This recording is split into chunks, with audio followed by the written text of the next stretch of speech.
Well, for more on the passing of former Chief Justice Judge Pius Langa, we're now joined on the line by Judge Zak Yacoob, who's also a former Constitutional Court judge.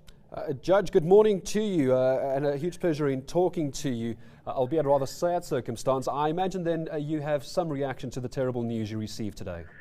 Yes, it's been very sad. It's been tragic, actually, to hear that he has died so early. 74 is young these days. He was a wonderful human being, and his wisdom, I think, was more necessary now than years ago.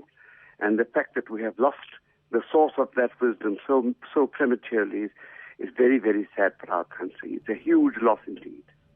And Judge, we spoke to Judge Zak Yacoob a little earlier. He described him as quiet but also firm.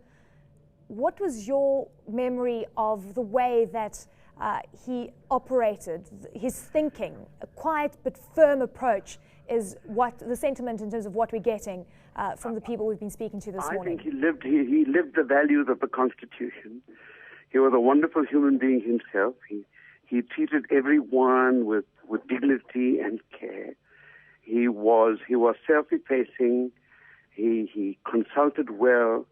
His contribution to the law was huge. So all in all, a man with a wonderful sense of his own humanity, a man with a well-balanced sense of intellect and emotion, and a great sense of his own modesty, I think. We've also been told he was very much a man who valued his family. We know after the passing of his wife, he had become quite ill. What do you recall, Judge, if I may, about the way he affectionately spoke of his wife and his family? He really was a family man for the many people we've spoken to. No, I mean, he would speak of his wife, Beauty, with great care and a lot of attention. I've seen them together on a number of occasions, and they had a very valuable and important relationship. And it is not difficult to understand how he found his wife's loss very, very difficult to bear. That's very easy to understand, actually. Justice Yacoob, also, I mean, looking at some of the fondest memories that you have of him, give us a sense whether it comes through from the professional sense or also personal in the way that he interacted with you. Yes, we had a strong professional and a personal relationship, and to him, there was no difference. In a sense, he integrated both. So when you were relating to Pius personally or professionally, your interaction was about the same. He didn't suddenly become different merely because he was being professional. He had a great sense of humor. He valued people a great deal, and he treated everyone kindly and gently and well.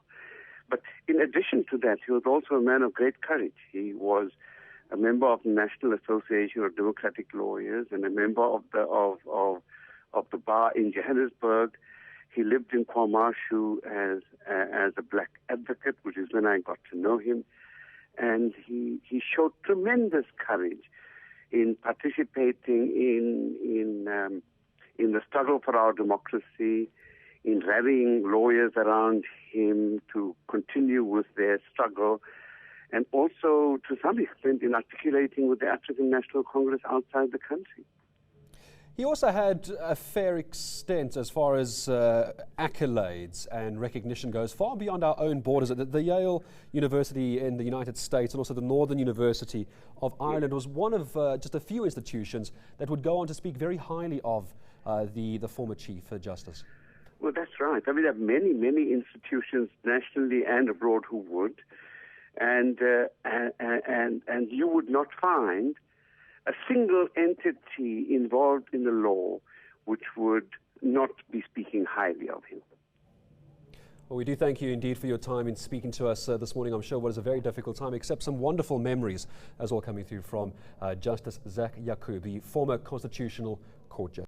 News that moves. eNCA.com.